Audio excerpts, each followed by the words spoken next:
had a lot of great guests this season, both local and both from a lot of different worlds and from a variety of different communities. But that said, one of our local guests, good friend of mine, Brandon, DJ Immortal, he was on the program previously, and one thing that he did that a lot of others don't do is share our web clip, probably more than anyone ever has in a 10-year period, which tells me he's hungry as an entrepreneur and he's doing his best to build his brand, and then he was grateful for the exposure.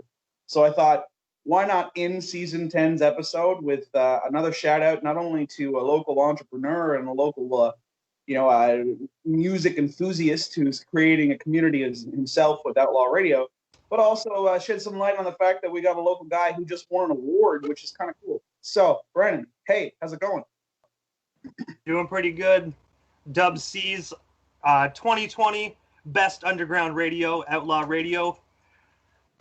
So that's awesome. You're just telling me, I guess it's in kind of informally, but you got some pretty staggering vote numbers. And that's really cool. I was surprised, like 9,000. I was I asked the guy afterwards, if he's allowed to let me know how many votes I had, because I was curious. It was my first award. And he told me 9,000. And I'm like, come on, really, man? Like, how do I have 9,000 votes? I only got like 2,000 friends on Facebook. He's like, well, man, you're doing something great. People really enjoy what you're doing. That's awesome. So since we talked to you last, name some of the guests you've had on the program. Oh, God. I've had a lot. So I've had Busy Bone from Bone Thugs and Harmony. I've had Tupac's brother, Mopreem Shakur. I've had all the members of Tupac's rap group Thug Life. I've had Young Noble of Tupac's Outlaws. It's weird. You interview so many people, you actually you get stumped on who to name. Baby Bass. Everyone remembers that Radio Candy Cyclone back in the day. We've interviewed so many people. Honestly, it's ridiculous.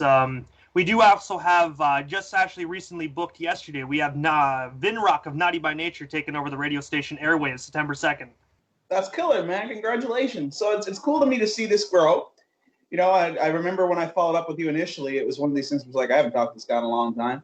Didn't always agree on everything, but the fact is, I always thought he was an all right fella. I saw this poster downtown, and I went, "Oh, what's this? This is cool, Outlaw Radio, like underground radio." I dig that. That's the free information sharing, and I like that type of knowledge mobilization and opportunity to share things. I respect that. It's very do it yourself. It's actually kind of punk rock, even if it is hip hop, and I dig that. So I'm definitely excited for you. So tell us one more time about this award. Hold it up for the audience to see one more time because it's kind of cool, man.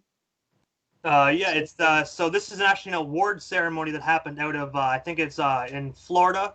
It's called Dubceez. He's actually a 40-plus career industry veteran within the music industry.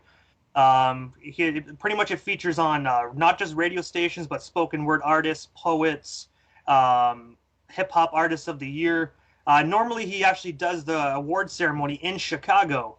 But due to COVID-19, he did a virtual award ceremony, and I'm pretty sure when my name was calling, I'm not gonna lie to you, I started doing the MC Hammer dance around my living room. You know what I mean? Oh, man. It was surprising, you know what I mean? But it's not every day you get to create a platform, go from a podcast to a full-on internet radio station, license and everything in 1 year, interview the people I've interviewed, and win an award at the same time. I kind of feel like in 1 year, I did almost everything I could, but most people would kind of hang it up after that, be like, I did everything I can, but I want to be the Ric Flair of this, you know what I mean? I've did everything in my first 2 years, but I want to keep going, you know what I mean? I do. Trust me, I do. As a guy who likes to do a little bit of everything myself, I get that.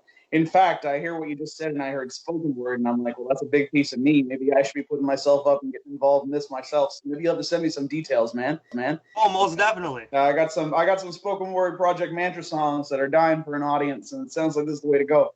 But I just wanted to end the season. I talk a lot about politics, a lot about social issues, and I think they're pretty, as I've said to you in previous conversations, I think they're interlocked in the music quite clearly. I'm wearing a Wu-Tang shirt, but at the same time, the Clash are the reason why I've ever done anything politically. And you listen to Straight to Hell, which is a Clash song, and it's the same sample that MIA uses on Paper Planes, right? They're intrinsic to each other because they tell stories, and storytelling is such a huge part of what we are so much fascinated by and so much in love with. So I thought, as opposed to spending the last 5 minutes of 10 friggin' years of hosting this program locally on YourTV, and I just wanted to say first, big thanks to Steve Savage. Steve Savage is the producer who's making this online conversation happen right now, but he's also the guy behind the camera and behind the screen and behind all of those web clips, even, whenever they do finally show up. Basically, he's been through this with me the whole way through, and so is Matt Boland, and we've had some great volunteers, but more than anything, we've had some great guests, and I'm so grateful for it. But I thought, as cool as it all is, and this is actually kind of a historic episode, we got some really cool guests on the first end of this program too, and it's just really nice. And I look forward to seeing what it turns into in season 11. Maybe we might do something a little different. Guess we'll have to wait and see. But I thought, let's take those last couple minutes and end with a nice positive local story, and as opposed to worrying about what's going on in the world and things that, sometimes can be heavy and not always easy to change or manipulate to a positive level. Here's where I can broadcast that, you got a young fellow who said he's going to do something, which, I kind of identify with, and he's gone out there and done it. So kudos to you, man. Where can people find your station?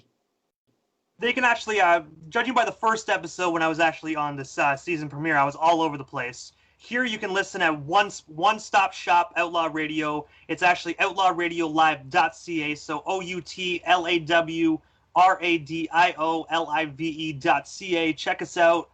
You can find all of our social media handles on the website. You can learn a little bit more about me, a little bit more of the background of the station. And did I mention we're 24 hours as well? So if you love old school hip hop, you make sure you tune in, get your daily dose of old school uncensored hip hop. So if you want to hear Tupac and actually hear him rap the real lyrics and not the radio edits, I'm your man. I got you. All right, man.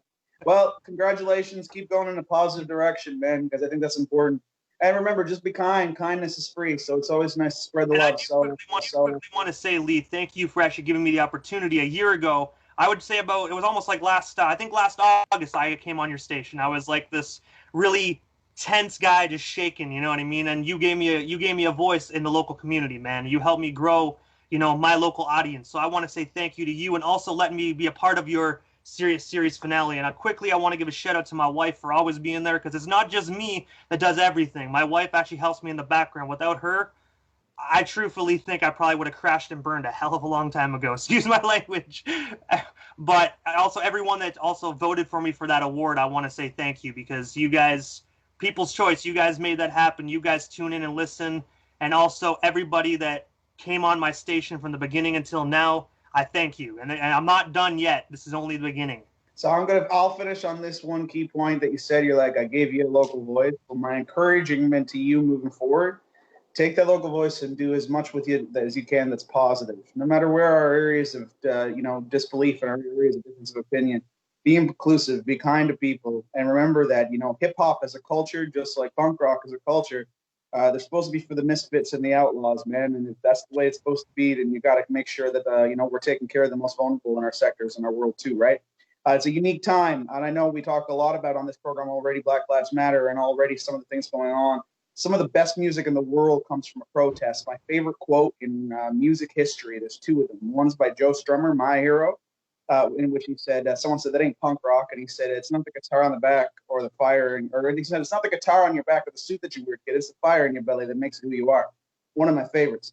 Second most favorite that I ever heard was actually Chuck D of Public Enemy, who's I got a soft spot for as an activist. Someone said, what's your favorite protest song? He said, my life is a protest song. Anyway, folks, we'll see you next season on Critical Thinking, and I hope you have a wonderful the last few weeks of summer, and we'll see you soon.